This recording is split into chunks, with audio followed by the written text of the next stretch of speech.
With big debates comes big social media worth moments, and last night's debate featured a couple of notable remarks. Most people stuck to the traditional hashtags to share their thoughts on the debate, including debate 2020 and hashtag Trump 2020, but those hashtags highlight what key issues are getting voters buzzing online, including over topics like immigration, climate change, and race. CNET senior producer Dan Patterson is with us now to go over some of the major trends from last night. So Dan, I was pretty interested in an email you sent out to us early this morning about some of the biggest moments from last night's debate and what was trending today, which was kind of unique. There was something unique about the trends that we saw last night. Yeah, so the chart that we just displayed there is from a site called Bot Sentinel. We've used them through much of the campaign. They track what we call coordinated inauthentic activity, and those are accounts that are kind of blended in with traditional social media that may be powered by bots or sock puppets. Those are real people powering fake accounts, many times fake accounts. Now, what's really interesting is that for the majority of the campaign, a lot of these inauthentic accounts have been pretty pro-Trump. And there's some forensic details. The FBI is aware of some of this stuff. Certainly the social media companies are trying to stop as much inauthentic activity as possible. But a lot of it are right-leaning bots and sock puppets. For the first time last night, Vlad, we saw inauthentic activity, or apparently inauthentic activity, was pro-Biden and anti-Trump.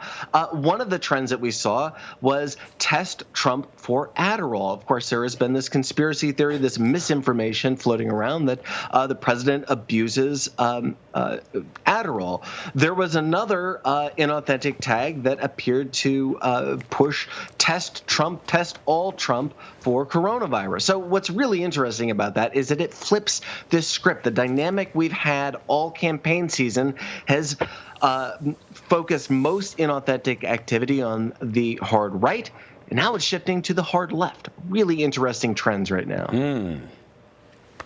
Also really interesting, Kristen Welker's name was everywhere on Twitter. Man, I've always said that being a moderator is so tough. She did an exceptional job. People were receptive. How does her name was trending on Twitter? How does that compare to how the other moderators were received on social media?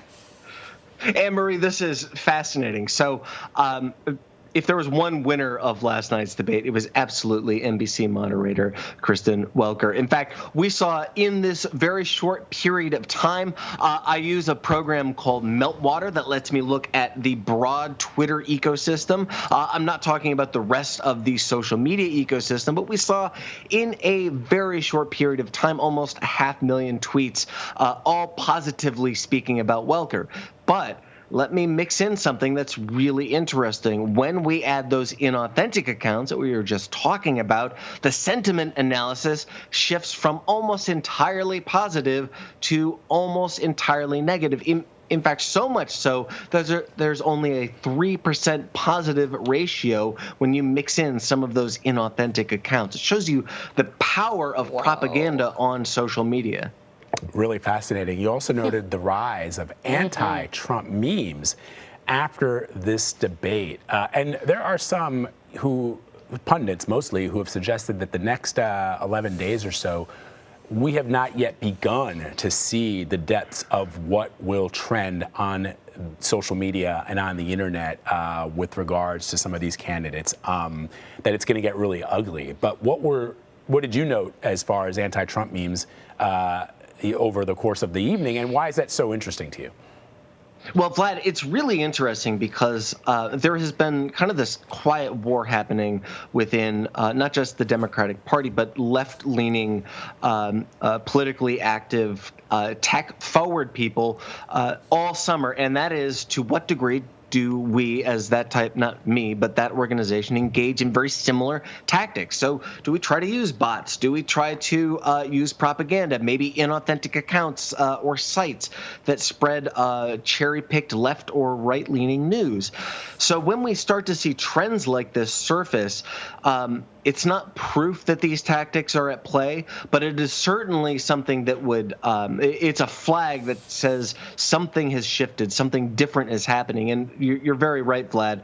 Almost every expert I speak to, whether it's the German Marshall Fund or the Atlantic Council or Bot Sentinel, says that we're entering into a window, a period of time, a new paradigm where social media is the new battleground for propaganda, and both sides, all political interests, are going to use almost every tactic available to them to float propaganda that aids or that they see aids them. Some users last night may have noticed the retweet button changed a little. How did Twitter modify the retweet button, and what was their reasoning for doing so? Well, Anne-Marie, on the 21st of October, Twitter changed the functionality of Twitter. Like you said, that button at the bottom of most tweets that says retweet and allows you to very quickly spread content. That's how some forms of content go very viral on a site like Twitter. Well, Twitter kind of backed down from that. You can still retweet, but first you are presented with a little bit of information asking you to click through, and sometimes it requires you to click through onto the news article. And then although you can retweet it, it becomes more like a quoted tweet.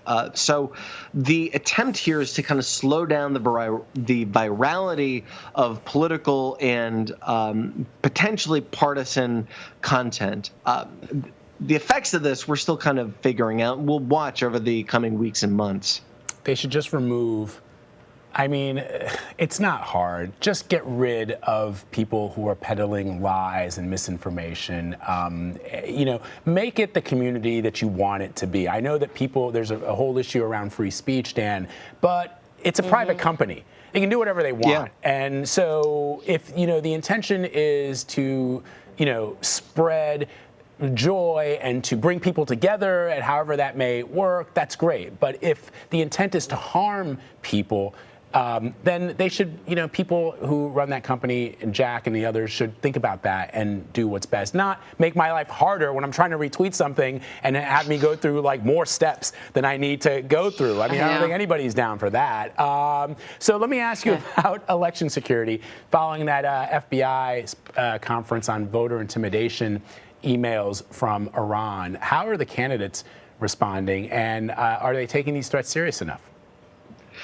Well, President Trump, when confronted last night, it was kind of opaque and danced around the issue a little bit. Biden was pretty direct and said, look, no matter who the winner is, anyone who interferes with an election, in this case Iran, should be investigated. And he said that he would investigate. This is kind of in response to a lot of criticism the Obama administration received at their they were criticized for having kind of a weak response to the Russian meddling. No matter what happens, what we are confronted with now is a cyberspace, a cybersecurity space that runs from technical hacks that can kind of mess with voting machines and computers to propaganda that is propagates on social media. It's a broad attack surface, and it's not likely to diminish or go away. The value of social media and technology as a cyberspace is only going to increase in the coming years. All right. Dan Patterson, my friend, thank you very much. Always great to talk to you. Great to see you.